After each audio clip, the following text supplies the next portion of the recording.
안녕하세요. 매일 새로운 사연을 전하는 읽어주는 사연 라디오입니다. 구독과 좋아요, 많은 공유 부탁드립니다. 오늘의 사연 시작하겠습니다. 안녕하세요. 결혼한 지 2년 만에 이혼하고 지금은 다시 자유로운 싱글 라이프를 즐기고 있는 30대 여성입니다. 다진한 과거 이야기는 해서 뭐 하나 싶어 주변 친한 친구들에게도 이랬다 저랬다 말한 적이 없었는데 며칠 전 남편한테 뜬금없는 연락을 받고선 황당하기도 하고 어이없기도 하고 그래서 이렇게 제 이야기 좀 해볼까 합니다. 이미 헤어져서 남남이 되었지만 편의상 남편이라고 칭해볼게요. 남편하고는 제 나이 29의 지인의 소개로 만났고 당시 저는 직장을 다니는 평범한 회사원이었죠. 사실 남편에게 처음부터 호감을 가졌던 건 아니었어요. 비록 10분이긴 했어도 약속 시간보다 늦게 나온 것도 마음에 들지 않았고 저는 제가 키가 작다 보니 남자는 키가 어느 정도는 컸으면 했었거든요. 그리고 소개팅을 주선했던 지인 말로는 남편 키가 180 정도라고 했었고요. 하지만 막상 만나보니 정말 많이 쳐줘봐야 175나 될까 싶은 게 그래서 여러 가지로 소위빈정이 상했었달까요. 하지만 그럼에도 불구하고 이내 결국 저는 남편에게 마음의 문을 열 수밖에 없었습니다. 왜냐하면 남편이 무척이나 저에게 적극적으로 다가오기도 했고 어떻게든 제 마음에 들기 위해서 노력하는 게 느껴졌거든요. 그런데 그렇게 남편과 연애한 지 1년쯤 되던 때였어요. 사실 당시 저는 친정아버지는 오래전 돌아가셨기에 친정어머니와 단둘이 살고 있었거든요. 이 부분은 남편도 연애 초 때부터 알고 있었고요. 아무튼 그러다 하루는 친정어머니가 저를 붙들고 진지하게 하실 이야기가 있다고 하셨습니다. 그런데 왜 그런 느낌 있잖아요. 상대방의 눈빛만 보고도 보통 일은 아니구나 싶은? 그날 제가 딱 그랬어요. 친정어머니의 목소리가 전에 없이 불안하고 뭔가 두려움에 가득 차 있는 것 같았거든요. 그리고 어째서 이런 슬픈 예감은 빗나가는 일이 없는 건지 친정어머니가 어렵게 꺼내신 이야기는 충격 그 자체였습니다. 췌장암이라고 하셨으니까요. 원래는 제가 신경 쓸까 그게 걱정되어 끝까지 숨기려고도 하셨답니다. 하지만 막상 그러려니까 저만 보면 눈물이 차올라서 감정 조절이 안 되시더래요. 그리고 저는 그런 친정어머니를 보면서 제 자신이 몹시도 한심하고 증오스럽기까지 했어요. 그제서야 전에 없이 마른 친정어머니의 몸이 노랗게 떠버린 얼굴이 눈에 들어왔으니까요. 그나마 핑계라고 하면 당시 반년 이상을 제가 회사 일로 친정어머니와 살던 고향집을 떠나 있었다는 거. 하지만 설령 남들이 저를 이해한다고 해도 제가 제 스스로를 용서할 수가 없었네요. 아무튼 그리고 1년 후 친정어머니는 결국 세상을 떠나셨어요. 그리고 저에겐 친정어머니께서 생전 안 먹고 안 입고 모으셨던 몇 억의 목돈이 생겼습니다. 저는 이 돈을 단 한 푼도 허투루 쓰고 싶지 않았기에 그냥 그대로 통장에 넣어두었고요. 한편 친정어머니까지 돌아가신 이후로 저는 소위 어디다 마음을 두어야 할지 모르겠더라고요. 회사에 가도 일이 제대로 손에 잡히지 않았고 식욕도 거의 느끼질 못해서 2달 사이에 5kg 넘게 살이 빠졌죠. 그러자 이제 제 사정을 아는 주변 사람들이 이러다 저까지 큰일 나겠다면서 저한테 남편이랑 결혼을 하는 건 어떻겠냐 뭐 그런 이야기를 하는 거예요. 가정을 꾸리면 좀 안정이 될 거라면서. 그리고 남편도 그런 마음이었던 건지는 모르겠지만 아무튼 하루는 제가 이렇게 무너지는 걸 더는 볼 수 없다면서 결혼하자고 저에게 프로포즈를 해왔습니다. 저는 남편과 연애를 하면서도 사실 결혼까지는 생각해 본 적이 없었는데 그렇지만 그때는 솔직히 말하자면 감정이 좀 복받치는 게 있었어요. 부모님 2분 다 떠나시고 이제 나에겐 이 남자밖에 없다 뭐 그런 생각도 아닌 게 아니라 들기도 했고요. 그래서 남편과 부부의연을 맺게 되었죠. 하지만 막상 프로포즈까지 받고 결혼 준비를 하나씩 시작해보니까 그동안 내가 이런 남자랑 사귄 건가 싶을 정도로 솔직히 생각지도 못한 혹은 제가 예상했던 것과는 다른 부분이 너무나 많았습니다. 일단 시작은 직장이었어요. 남편은 늘 입버릇처럼 말하기를 자기가 모기업에서 IT 개발자로 일하고 있다고 했는데 실은 개발자까지는 아니고 개발자들이 모여있는 사무실에서 그 사람들이 업무에만 집중할 수 있도록 잡일을 도와주는 뭐 그런 정도더라고요. 솔직히 알고 나선 어이가 없었어요. 하지만 남편은 제가 얼마나 자기한테 관심이 없었으면 그걸 착각하고 있었냐며 오히려 제 탓을 하대요. 자기는 예전에 분명히 개발자가 아니라 개발자 비슷한 그런 일을 한다고 몇 번이나 저한테 말했었다면서요. 그러면서 저더러 제가 대충 들어놓고 왜 갑자기 사람을 거짓말쟁이로 몰아가며 실망이네 어쩌네 하는데 당황스럽기도 하고 정말 내가 잘못 기억하고 있는 건가 싶은 게 아무튼 그래도 이때는 그래 직함이 뭐가 중요한가 중요한 건 성실함과 사람됨됨이지 생각하고 제 스스로를 납득시켰습니다. 한심하게 들리겠지만 솔직히 말하자면 남편에게 세뇌라도 된 건지 괜한 사람을 잡았나 싶은 생각에 미안한 마음까지 들더라니까요. 그런데 그게 다가 아니었습니다.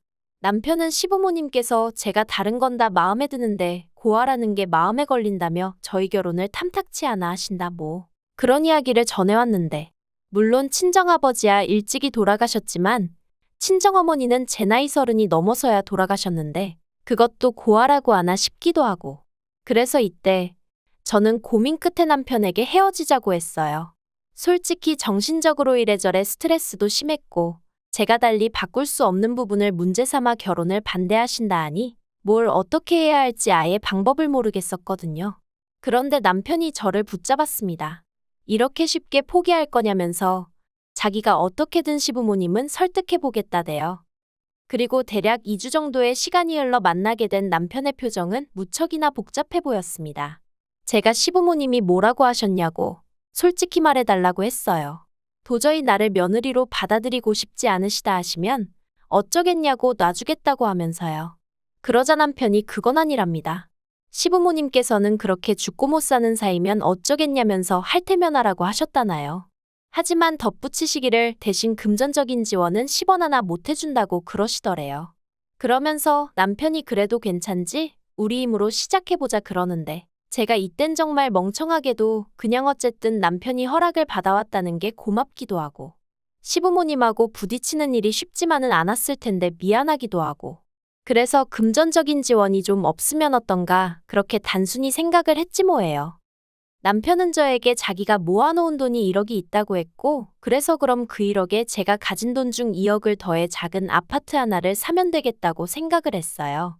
원래는 대출을 받으려고 했는데 남편이 하는 말이 돈이 아예 없으면 모를까. 그것도 아닌데 이자까지 내가면서 대출을 왜 받냐고 하도 반대를 해서 그냥 제가 좀 더 보태는 걸로 얘기가 되었죠. 그리고 청첩장이 나온 이후론 남편하고 계속해서 눈품발품 팔아가며 부동산을 돌아다니기 시작했어요. 그런데 막상 마음에 드는 집을 발견해 계약을 하려니까 남편이 이 핑계 저 핑계를 대며 자꾸 돈을 안 보내주는 거예요. 결국 기다리다 못한, 아니 참다 못한 제가 왜 돈을 안 보내고 자꾸 질질 끄냐고 단도직입적으로 물었습니다. 그랬더니 남편이 한다는 말이 실은 자기가 자존심이 상했었대요. 제가 2억을 보태는데 자기는 1억밖에 못 보태는 상황이 쪽팔렸다나요? 그래서 어떻게든 하다못해 돈 1,000만 원이라도 더 마련해 보려고 주식을 했다면서 어이가 없었죠. 그 말을 들은 제가 왜 상의도 없이 그랬냐고 지금이라도 팔고 얼른 정리하라고 했어요. 그리고 그 돈으로 집이나 빨리 계약하자고 했죠. 그랬더니 한다는 소리가 정리는 못한답니다. 순식간에 30%가 빠져서 기다리면 오를 주식이라서 지금 빼는 건 진짜 멍청한 짓이라나요. 화도 나고 답답하고 진짜 뭐라고 말을 해야 할지 모르겠더라고요. 하지만 어리석게도 파혼까지는 생각을 못했어요. 가장 먼저 사람들 눈이 무섭기도 했고 또 남편은 남편대로 미안하네 어쩌네 하면서 앞에서 어린애처럼 엉엉 울어대니 차마 모질게는 못 대하겠더라고요. 그래 이 사람도 어떻게든 잘 좀 해보려다가 이렇게 된 걸 텐데 내가 이해해주지 않으면 누가 이해해주겠나 싶은 생각도 들고 그래서 결국 신혼집은 제가 해가기로 하고 그렇게 저희는 시골 올렸습니다. 그런데 결혼한 지 반년쯤 지났을 때예요. 남편이 부쩍 회사 일이 힘들다며 불평불만이 많아지더라고요.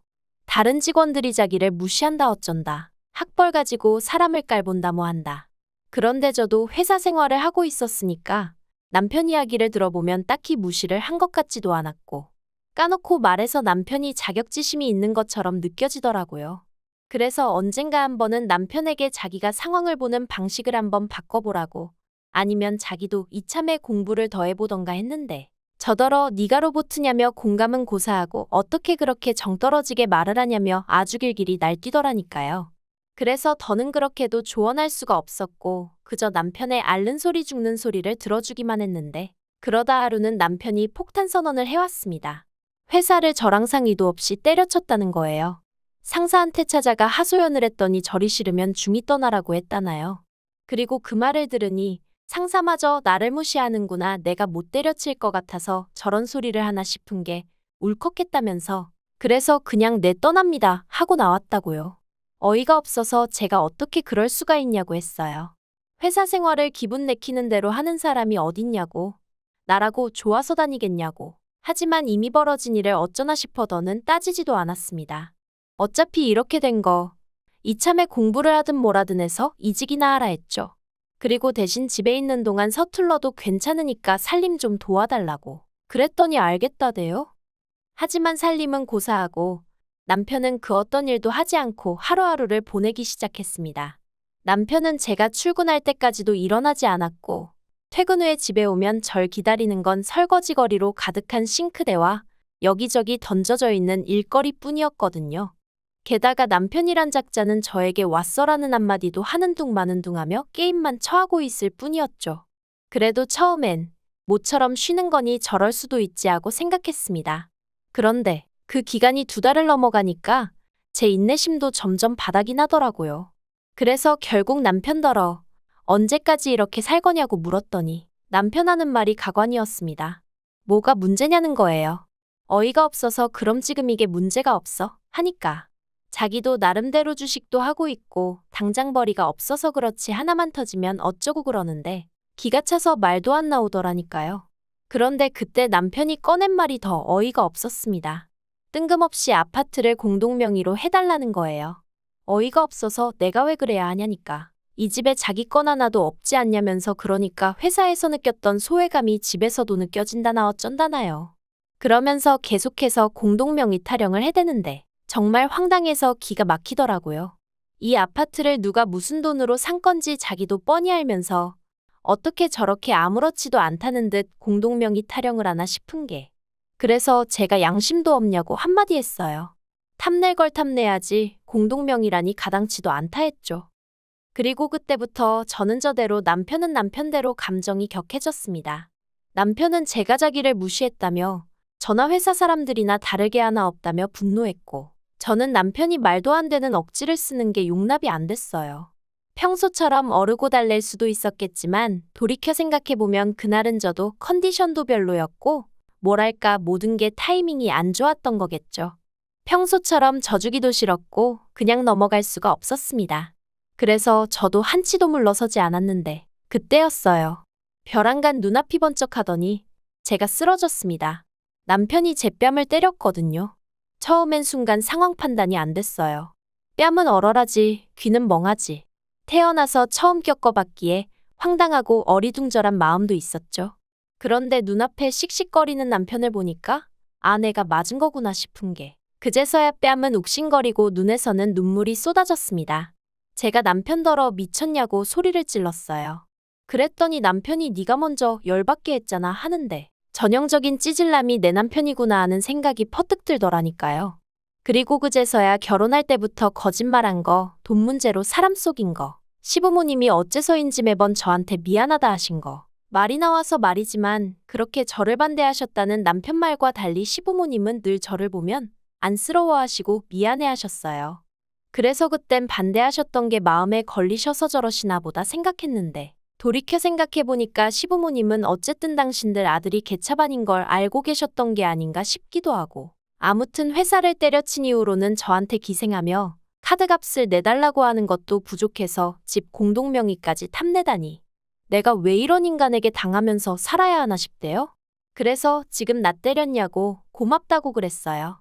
이한대로 우리 결혼 생활은 여기서 끝났다 생각하라고 했죠. 그리고는 핸드폰 챙겨서 바로 화장실로 도망쳤고 덜덜 떨리는 손으로 경찰을 불렀습니다. 이후로는 남편이 동네가 떠나가라 악을 써댔지만 결국 제 집에서 나가게 되었죠. 그리고 그 일이 있고 며칠 뒤 남편에게 연락이 왔습니다. 자기가 반성 많이 했다면서 마지막으로 한 번 만나서 얘기 좀 하자 하던데 설마 했지만 결론부터 말하자면 역시나였어요. 남편이 기껏 한다는 소리가 부모님도 다 돌아가신 마당에 제가 이혼까지 하면 사람들이 저를 얼마나 깔볼지 저더러 모르겠냐 했거든요. 네 팔자가 세니 어쩌니 그러면서 사람들이 쑥덕거릴 텐데 너 괜찮겠어? 회사에는 뭐라고 얘기할 건데 그러는데 이 사람 정말 비열하구나 싶은 게 치가 떨리면서 사귈 땐 왜 몰랐을까 하는 후회뿐이었죠. 아무튼 카페에서 만나 그런 이야기를 나누고 있었는데 전 도저히 그런 남편을 용서할 수가 없었고 그래서 마시고 있던 과일 주스를 그대로 남편 얼굴에 끼얹어 버렸습니다. 그랬더니 딸기니 뭐니 안에 들어있던 과일 찌꺼기가 그 사람 머리와 안경에 들러붙어 있는데 그 꼴이 우습기나 돼요. 사실 마음 같아선 저도 그 사람 귀싸대기 한 대 시원하게 갈겨주고 싶었죠. 하지만 그러면 이혼할 때 저한테 불리한 일이 있을 것도 같아서 그렇게는 못했어요. 한편 주수 세례까지 받고 악에 바친 남편이 저에게 욕을 퍼부어댔고 결국 카페 사장님이 경찰을 부르고 나서야 저는 남편에게서 벗어날 수 있었습니다. 그렇게 서로 밑바닥까지 다 보여주고 나니 이혼은 오히려 쉽게 했어요. 결혼 생활이 짧아서 위자료 같은 건 못 받았고 그나마 위로가 되었던 건 그 과정에서 남편 재산을 알게 되었는데 주식에 넣었다던 1억은 2천도 안 남아있더라는 거죠. 어머님 아버님은 당신들이 다 뜯어 고쳐놓겠다며 지금이라도 다시 생각해보면 안 되겠냐 저를 설득하려 드셨지만 오히려 그런 어머님 아버님이 더 얄미웠어요. 당신들 아들이 그 모양인 거 뻔히 알면서 또 나한테 떠넘기려고 하시나 싶은 게 그래서 그나마 좀 찜찜한 마음이 있었는데 다 털어버릴 수 있었죠. 그런데 황당하게도 제가 이렇게 글을 쓰게 된 이유이기도 하고요. 엊그제 남편한테 연락이 왔더라고요. 자기가 정말 반성 많이 했다면서 한 번만 기회를 달랍니다. 새 출발하고 싶다면서 그리고 저에게 무슨 든든한 버팀목이 되어주겠다나요? 혼자는 힘들지 않냐면서 이번엔 아이까지 낳고 정말 완벽한 가정을 꾸려보자 이러는데 소름이 끼치더라고요. 그래서 오늘 오전 핸드폰 번호도 바꾸고 집도 내놨어요. 당분간 회사 때문에 어디 멀리 가지는 못하겠지만 제가 죄를 지은 것도 아닌데 숨어 지내야 하나 싶은 심정이네요. 요새 제정신 아닌 사람들 많으니까 조심하는 것도 나쁘지 않겠다 싶어서요. 서글프지만 제 인생 돌아가신 부모님만큼이나 관심 가져줄 사람은 없다고 생각하고 그러니 더 독하게 마음 먹고 살아가렵니다. 긴 이야기 들어주셔서 감사합니다. 오늘의 사연은 여기까지입니다. 구독과 좋아요, 알람 설정해주시면 앞으로 더 좋은 사연으로 찾아오겠습니다. 감사합니다.